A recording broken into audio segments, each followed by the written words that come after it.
अभी हम विधानसभा क्षेत्र कुमेर में इस समय मौजूद हैं। यहाँ पर लोठावन धाम जो है, यहाँ पर सेवादास जी महाराज हैं। ये 21 दिन से धूनी तपस्या इस समय कर रहे हैं। आज जो धूनी तपस्या थी उसका समापन है। महाराज जी से समझने का प्रयास करते हैं कि जो 21 दिन की जो धूनी तपस्या रही, किस प्रकार से जो धूनी तपस्या रही महाराज जी। बहुत बढ़िया रही 21 दिन की तपस्या। पब्लिक जो है आती थी और 10 वर्ष भी करती थी। दशहरा, ये दशहरा जो है ये 10 पापों को हरने वाला है। इसका नाम दशहरा है, गंगा दशहरा। गंगा जी इस दिन पृथ्वी पर आई हुई थी। जब से यहाँ से मौसम भी चेंज होगा और वातावरण भी लोगों का बदलाव में आएगा, क्योंकि यहाँ से किसान खेती में लग जाएंगे और लोग बरसात में अपना वो करेंगे। तो ये हर साल का है। ये मेरी कई साल हो गया करते हुए। महाराज जी, अगर अपन धूनी तपस्या की बात करें तो कितने वर्षों से या कितने समय से आप ये धूनी तपस्या कर रहे हैं? मेरे को 41 साल तो यही हो गया।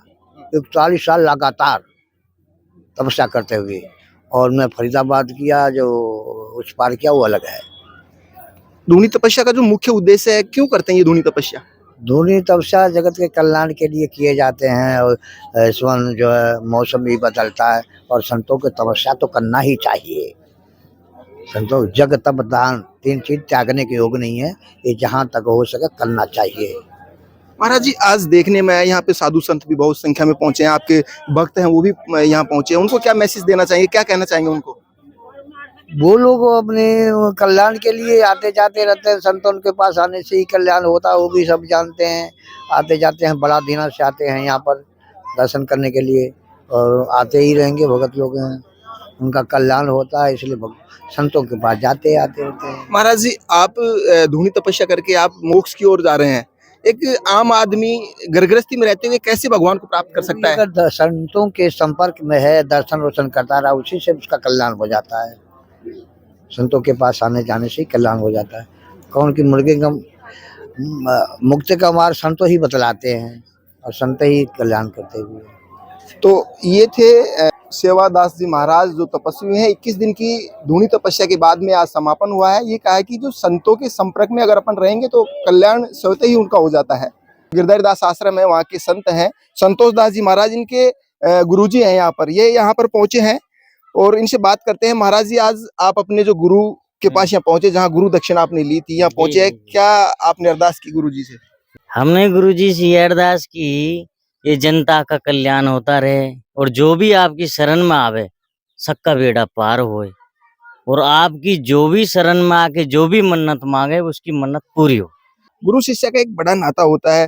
जब एक बाप बेटे की तरह होता है इसका भी। जैसे एक पिता के पास बेटा मिलता है तो कुछ तन मन की बात बता ले, तो आज कोई तन मन की बात आपने बतलाई गुरु जी से? क्यों नहीं। जैसे परशुराम जी के गुरु शंकर भगवान थे, तो रामचरितमानस में एक चौपाई है, मात पिता और गुरु की वाणी बिने विचार करे सो जानी। माता पिता और गुरु की वाणी पे पूर्ण भरोसा है, उसी जीव का कल्याण होता है। संतोष दास जी महाराज के साथ नारायणपुर से कुछ भक्त भी यहाँ पहुंचे हैं। हमारे साथ ठेकेदार जी हैं, बद्री जी। ठेकेदार जी, आज महाराज जी के साथ आप इनके गुरुधाम यहाँ पहुंचे हैं, कैसा लग रहा है आपको? बहुत बहुत बढ़िया लग रहा है। यहाँ महाराज जी धूनी तपस्या भी कर रहे हैं। बहुत ही संख्या में पब्लिक भंडारा भी जिम रही है। बहुत संख्या में साधु भी बहुत संख्या में यहाँ आए हुए हैं और बहुत ही बढ़िया आश्रम है। हाँ, तो आप देख सकते हैं इस समय जो नारायणपुर से जो भक्ति है यहाँ पहुंचे हैं और उन्होंने जो संत जो लोग यहाँ पहुंचे हैं उनका आशीर्वाद लेकर, उनके दर्शन करके और अपने भाग्य इस समय उन्होंने पवित्र किए हैं। कैमरामैन मुरारी के साथ मैं बिंटू कुमार, देखते रहिए बिंटू की नजर।